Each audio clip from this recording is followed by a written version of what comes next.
Hello and welcome back to Let's Play Rogue Trader with me, Break It Down. Rise to the top. Let's return to the or pit. get left in the dust. I'm not sure if this has become our hub yet, but at some point this has become our, basically the void ship equivalent while we're in Kimura.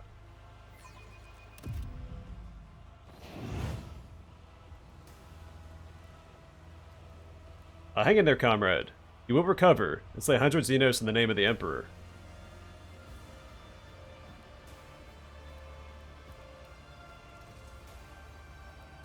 Not going to happen. Keep fighting, friends. Do not be afraid. Death in the name of a righteous cause is a painless death. Well, I don't think that's guaranteed.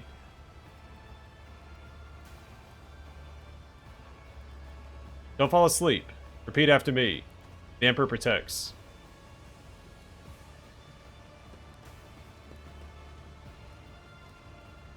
Hey, the Commissar's here. We'll talk to him in a moment. Let's find my companions. Where are they here? Yeah. Speak to them first, and we'll speak to the Commissar. I saw everything. You were cheating. You scum. I knew you could not be that lucky. Let's keep playing, shall we? The fourth player is out. Fortune is smiling upon me.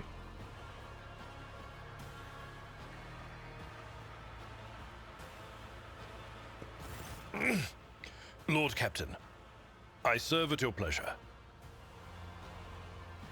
At your approach, Abelard straightens and grunts in pain as something in his back crunches.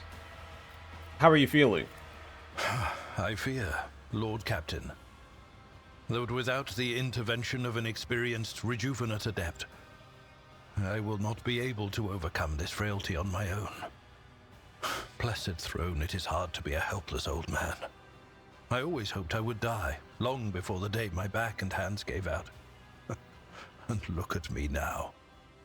So roleplay-wise, it makes a lot of sense for him to have the power armor, since he lost his rejuvenate treatments, and he's much older than he was. So this should be compensating for his lack of strength. You haven't seen your departed wife again. I have not seen her, Lord Captain. But there are times when I think I hear her laughing in the distance. Or I sense hands touching me, as she used to do, to distract me from my sorrowful ruminations. But I know the difference between reality and fantasy. Now I fear I shall simply have to learn to live with this ghost that appears only to me. With this vision of the past. Abelard hesitates. After a few moments, he sighs and hangs his head. Any thoughts on how we might get out of here? I am sorry to say I do not. If we had our ship and crew at our disposal, we could be safely within its walls, conduct reconnaissance of this place, and in the end, meet our deaths in battle against the Xenos, as befits true servants of the God Emperor. However, we are deprived of our usual resources. Now we can only rely on our weapons and our wits. Van Kellogg's could probably tell you something about our prison, but his fate is as yet unknown. You know anything about this place? No, Lord Captain. And trust me, I hope to remain in this state of blissful ignorance until my dying day. Just knowing that this abyss exists at all is enough to poison my mind. It is possible the Xenos Yrliet could tell you something about this place. After all, she is in some way related to its denizens. And she is responsible for the fact that we are here at all. Abelard falls silent, but his eyes make it clear what he thinks of the Aldari's return to the ranks of your companions. I must take my leave. Abelard nods wordlessly and closes his eyes, both out of a desire to sleep and a desire to not see his surroundings even for a short time. Lord Captain. Abelard looks at you and gives you the barest of nods.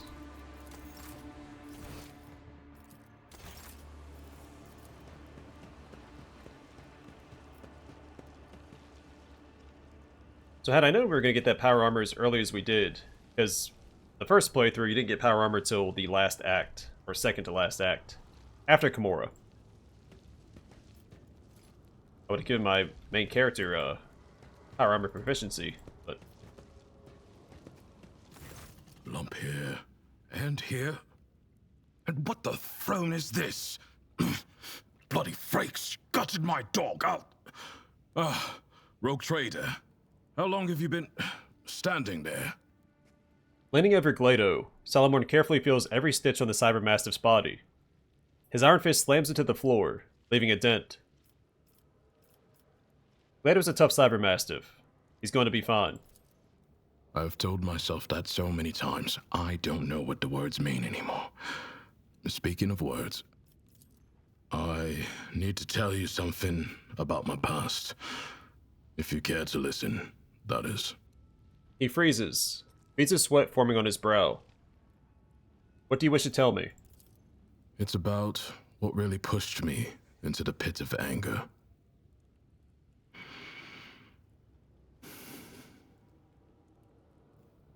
Back in Calixis, before I was promoted to Proctor, I served in the same squad with another arbitrator, Emerson.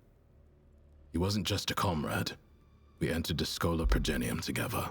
We went through training together. We were assigned to the same hive world. He was like a brother to me, and I killed him. Solomorne closes his eyes. When he opens them again, he begins to speak with lifeless detachment. Remember that mission I told you about? The one that cost me my arm? It was Emerson who sold us out to the crime syndicate and compromised the raid.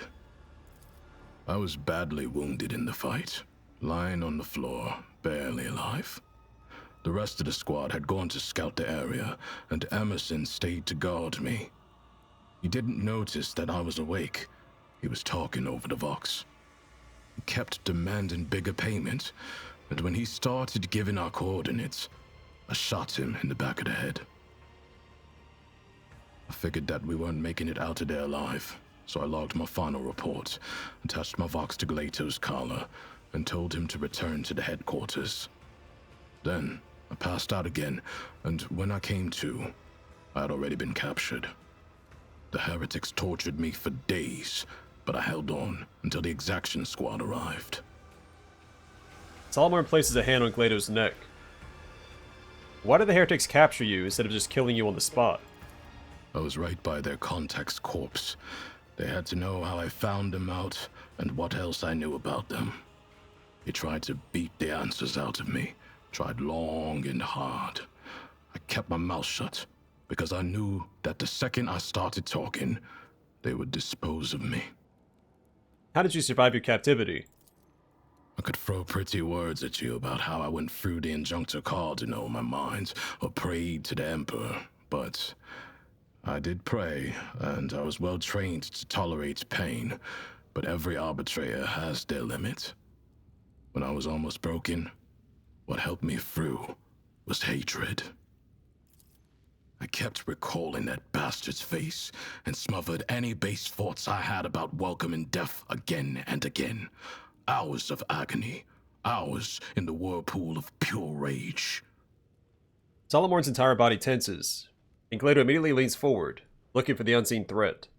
But his master's iron hand tugs at his collar. What happened next?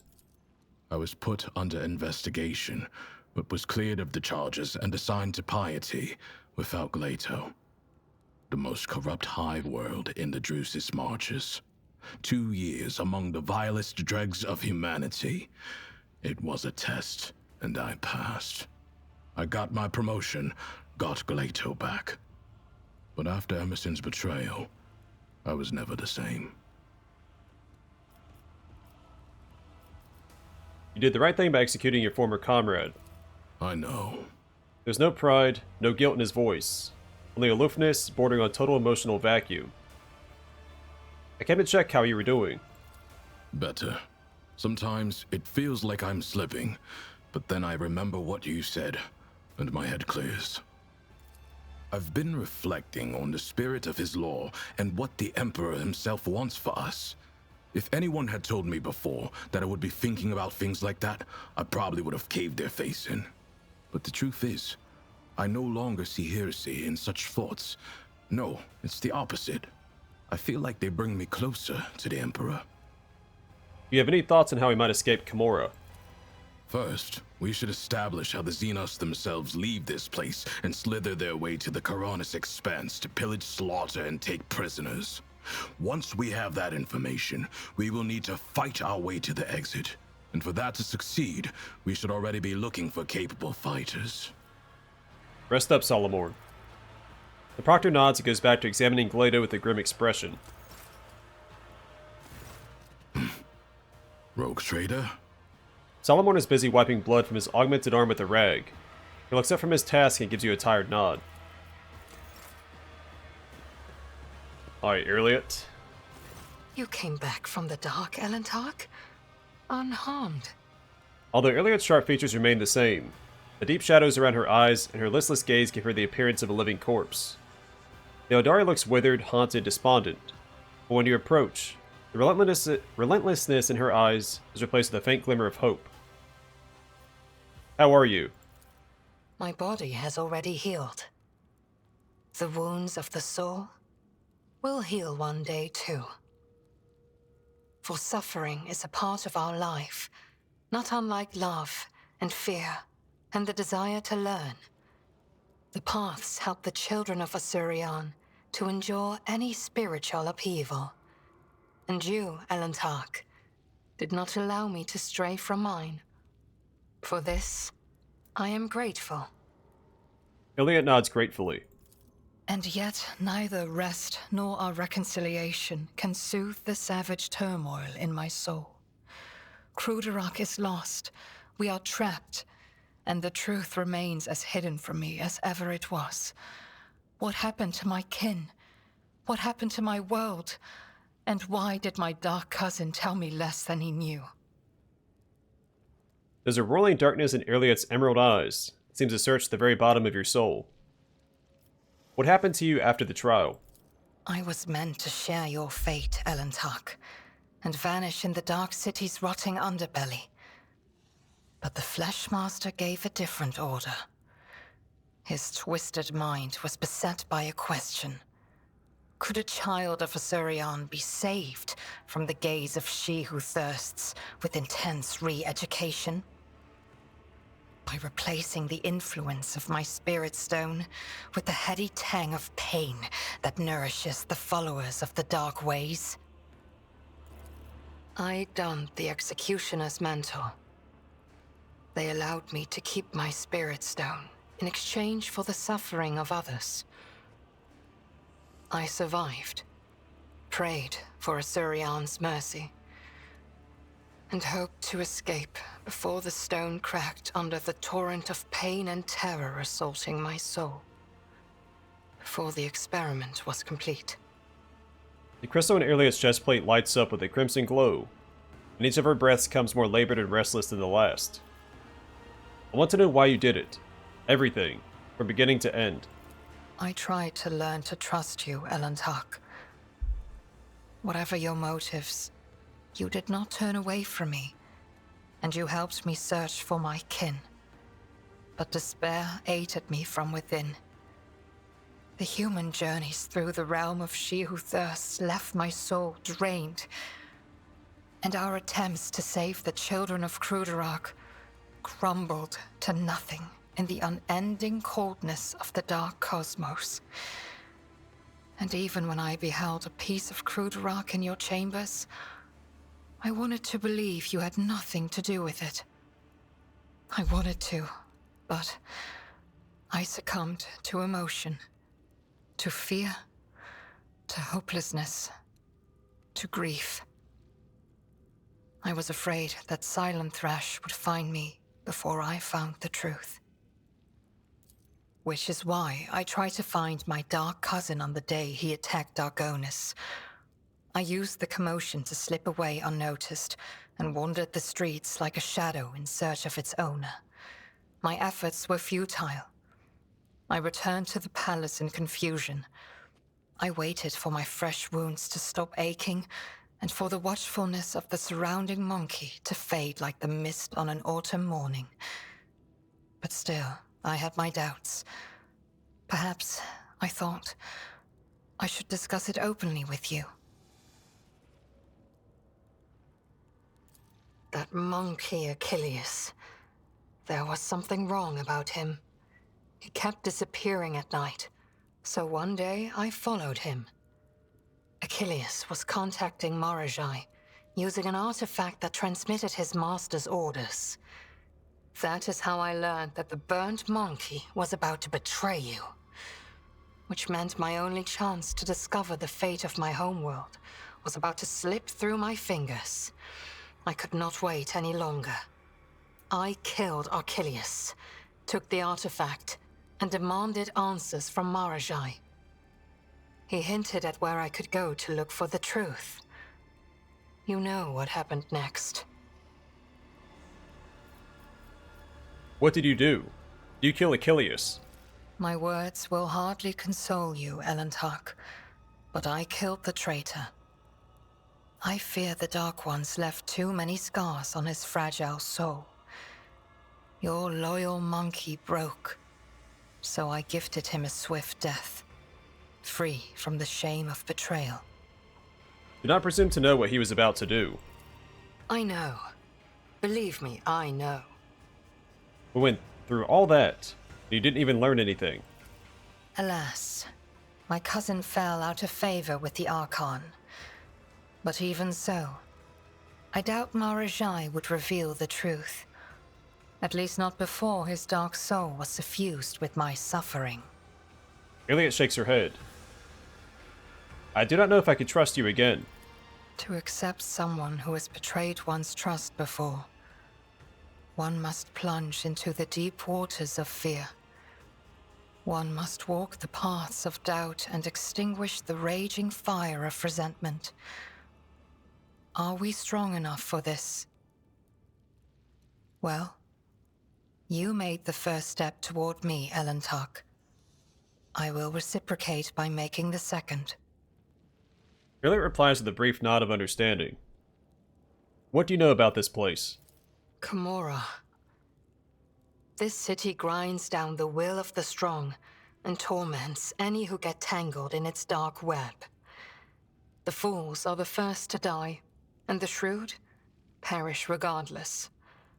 I have never been here before, but few children of Osirion manage to escape the Dark City without surrendering a part of their soul. So what is it that you wish to know? Who rules the Dark City? An ancient and powerful Drukhari named Asdrubael Vecht, the supreme overlord of the Cabal of the Black Heart, who reigns over all of the Drukhari with an iron fist. My dark kin consider him to be a living god. Much like your emperor on the Golden Throne, Vecht sits upon a throne of darkness and suffering that keeps Camorra's disparate clans from disintegrating. I would not want to meet him if I were you, Elentark. What about cities other than Camorra? There are no other cities, Elentark. The Dark City has no bounds. It is a tangle of countless nightmare domains subject to a single ruler. An endless amalgamation of ever-changing and immutable dimensions. You cannot grasp its tenebrous grandeur, for even my life will not be long enough to visit all corners of the Dark City and the realms that border it. But it hardly matters where you go, for death lurks on every corner. You know how we can get out of here? The Dark City is pierced by millions of spires, and a webway gate may be hidden in any of them. It is the only way out of this place, and an impassable obstacle to any who do not know how to operate it. I know, and will help you should you so desire. I have other questions. But do I have the answers that you seek? Leave. Gather your strength. There are more trials yet to come. Elentark, I promised that I would no longer hide my worries behind an icy wall of pride and doubt. And so I want to explain myself. But are you willing to hear me out? The normally unflappable Yrliet is frozen in indecision. And there is this as well. I'm not interested in excuses. Prove your loyalty with deeds. Sharing experiences of mind and spirit, trying to understand each other, is truly not the path that you and I are destined to take. You still see me as something dangerous, something alien. And I cannot blame you for that, Yrliet. I understand, and I accept your answer. Yrliet lapses into a pensive silence for a time. You came back from the dark, Yrliet? So says a butterfly struggling in the dark city's web. I will be close, Yrliet, and I will support you in the coming trials, if you choose to let me. Yrliet's thin lips curve into a half smile. Alright, Commissar. Let's have a conversation.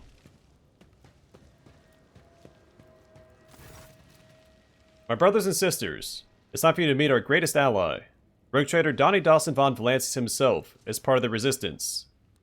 I ask you, how can we fail with someone so mighty fighting on our side?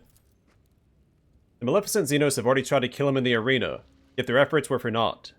The Emperor protects. The Commissar gives his inspirational speech while looking you right in the eye without a shred of shame. His words draw smiles of amazement and exultation from the people around him. You've never seen any of them before.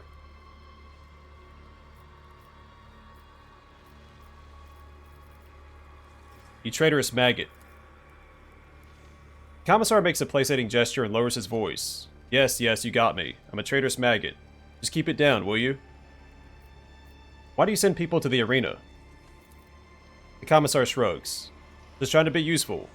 The witch cult of the Fatal Thirst enjoys this little show I've put on. Killings don't amuse them all that much. They want something more flavorful. Those people think they're just a step away from salvation, and then they realize where they are. A combination of despair, pain of betrayal, horror, and broken hopes. It adds spice to their death agonies. So I provide that spice to the witches. They give me equipment, food, and protection. I guess that means my work is appreciated. Tell me more about the arena. Arenas are the wellsprings of life in this heinous place. The Drukhari are forced to feed on psychic energy born of pain and fear, or else they wither and degrade. That's why they go to these gladiatorial arenas, like feasts where Drukhari stuff themselves with people suffering, and witch cults are the rulers of these bloody carousels. The chasm is the turf of the cult of the Fatal Thirst, which is led by 3 succubi, Tazara, Kakaros, and Sinistoria. Kakaros is typically the one in charge of arena fights, while Tazara goes on raids to harvest new fighters. But it's no secret that Sinistoria is the most fearsome and powerful of the 3. She's the one who forged the alliance between the cult and the Reaving Tempest, though for some reason, she's been avoiding the spotlight lately. How did you manage to work out a deal with the witches? I happened to find myself in the arena, and I did whatever I could to survive, which entertained the audience quite a bit. One of the witches, Tazara, took notice of me. She found me and said I could serve them either with my brains and charisma, or with my blood and guts. Except Tazara seems to have forgotten all about me. Would Malice have dared to make a move if she hadn't? She must have grown bored. Sooner or later, they become bored of everything. I'm trying my best to win back her favor. Already have a few ideas for new little stage plays. Tazara is dead. I killed her. Darn it. I miss her patronage. Though the same can't be said of her high-handed manner and her habit of using sharp objects to bring fun to any conversation. I'll just have to win over a new patroness. Commissar smiles nonchalantly. Are you even a real Commissar? He laughs, looking pleased. Of course not. I can tell you from experience that they beat all the brains and imagination out of Commissars during training. I was a nobody from a penal legion of the Astra Militarum. But I did beat a Commissar to death with a spade and take his uniform. Does that make me something of a Commissar in your eyes? He chuckles in amusement. What did Malice do to cross you? I want the truth. He robbed me of what was mine. When that scaled freak realized... Excuse me. When that scaled freak realized I'd been left without a patron, he brought his gang to my den, this den, and took it away, and my arena portal with it. Then he went on grazing on my pastures and snatching new arrivals who were supposed to be mine. What do you intend to do now? I keep supplying meat for the arena. Without Malice around, all human captives will be mine to collect, and I have plenty of material to delight our gracious hosts with. I believe you have a problem. I survived. Is that a problem? You're not going to, I don't know, kill me, are you? That'd be most unwise. Malice used to be the one who could get you things to survive, but now I've taken over. If you kill me, I will supply you with good weapons, stimulants, armor. How about a deal? You take part in my show, and I give you access to the stores of the Resistance. You just keep your mouth shut and your finger off the trigger.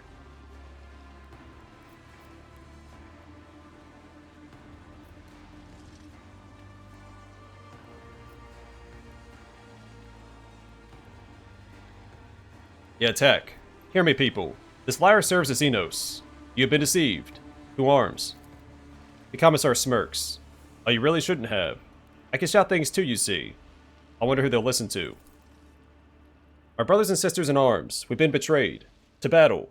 Let us spill the blood of he who obeys the unhallowed whims of Xenos. For the Emperor.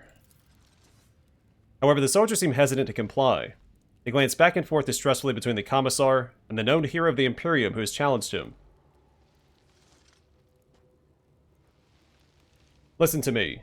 The Commissar is a liar and a traitor who has sent many people to their deaths to save his own hide and stand the Xenos' good graces. Seize him.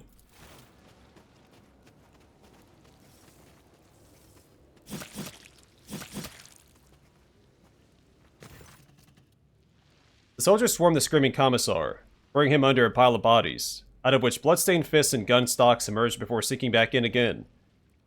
The Commissar's cap, torn from its owner's head, flies out of the crowd and lands at your feet. The only confirmation that his reign of treachery is over.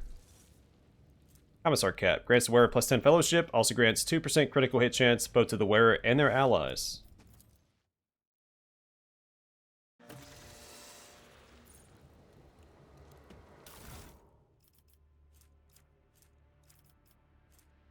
Honor Insignia. Only one of the wearer's combat tactics area is active in combat. The wearer gains 20 intelligence and fellowship. We don't use a Grand Tactician. A Melted Gun, we'll give that to Abelard. Rise of Pattern Thunderhammer. Corruption Eradicator Helmet. The wearer's critical damage bonus is doubled against Xenos, demons, and Psychers. That's cool.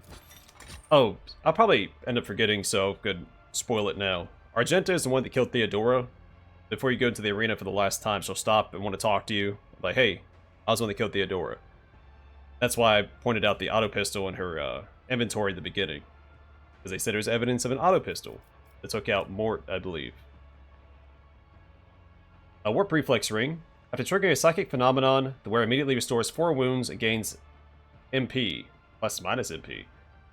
After triggering Perils of the Warp, the wearer immediately gains 1 AP. Luck Thickener. Each time the wearer uses a minor psychic power, all allies affected by this power gain 1 stack of the Thick Luck effect. Thick Luck allows those affected to re-roll a failed attack or dodge or parry attempt and is then removed. Elite Chainsword. This is what, no special effect. Just higher armor penetration and the like. Battle Plan. When the wearer uses Press the Advantage, they and their allies increase their resolve by 2 for 2 rounds. Commissar Flak Breastplate. To weapon skill and ballistic skill, plus 10% dodge if the wearer's intelligence is more than 65. And Seal of the Purifier. Every time when more than 2 targets are damaged by the wielder's area attack, the wielder gains 3 momentum. Combat Shotgun. Serrated Glimmersteel Blade.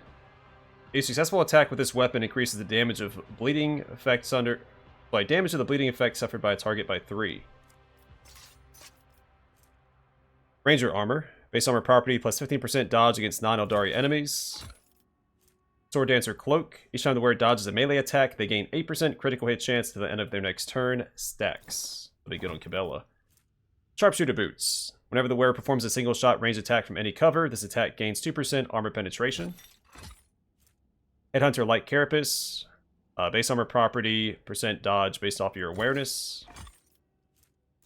Gladiator healing kits, skin patches. Iron Shield. 40% block chance. Pretty good. And a Mars pattern shotgun. And a flamer.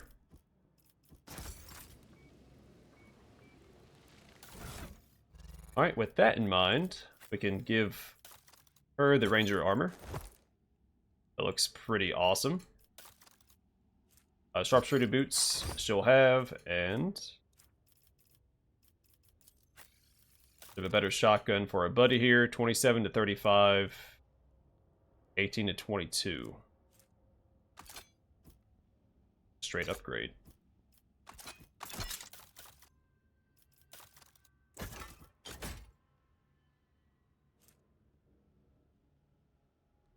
Does anybody have a higher intelligence? Probably not. Slap that on him, though. Dodging, again, that'll be good on Cabela when we find her, but for now, we can just slap it on here. A lot of good psychic pieces of equipment. As far as Fellowship goes, no one really needs it.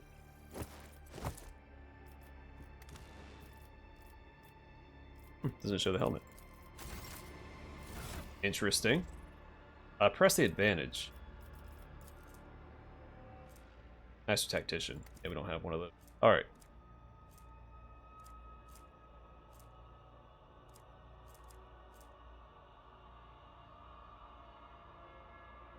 I assume this works with a shotgun, right?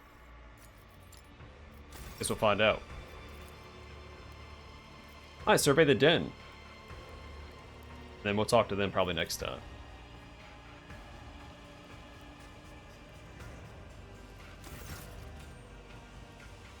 The Resistance fighters are looking at you with a mixture of fear and deep respect. Do not have the guts to break the silence and speak to you. The Commissar is no longer in charge of this unit. Any objections? The Commissar's former fighters shake their heads in fear.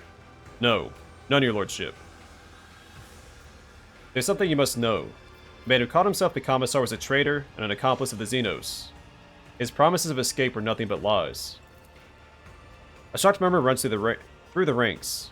One fighter sobs, his face twisted in grief, while another whispers a string of curses, his fists clenched. One of the warriors, a woman with a stern face and grim voice, says firmly, "Then there is no hope. We're doomed to remain captives of the Xenos, but a clean death is a better fate by far. And we beg your lordship to grant us the Emperor's peace."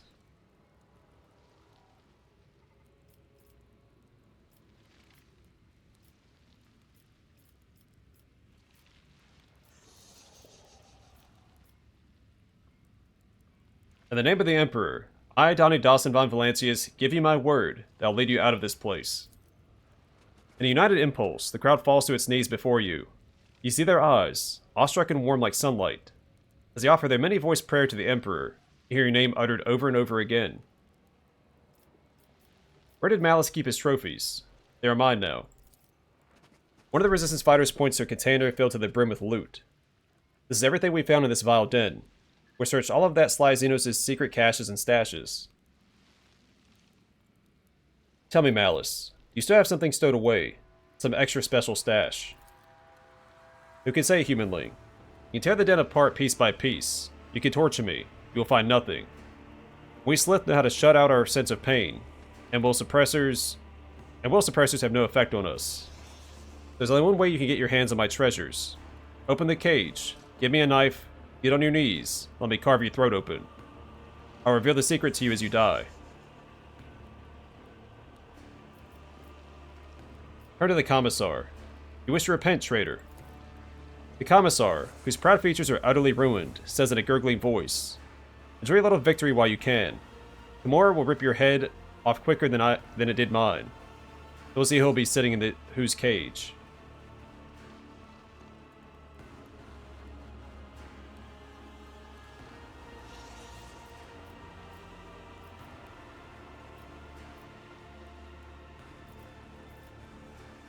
For your crimes, I am sending you to the arena.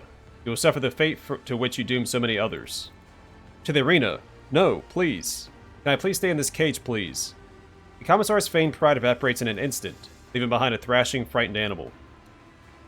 Speak to Malice. You should have shown greater hospitality when I first came to you. Malice's entire body is covered in grisly wounds. One of his arms has been nearly torn off and is now hanging by sinew. A human would have long since died from such injuries, but Malice does not even look like he is on his last legs. Laugh away, humanling. You've won. Betray the one who aids you. That's life in the spires.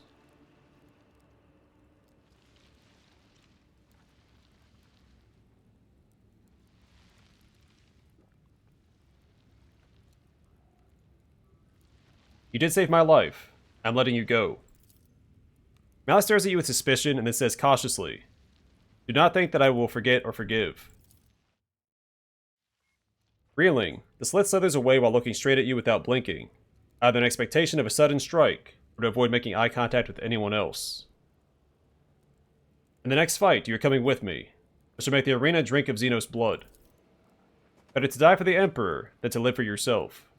The grim battle cry shakes the walls of the den, igniting a spark of the Imperium's light and the abominable darkness of Camorra. Make a commanding gesture. I do not wish to be disturbed.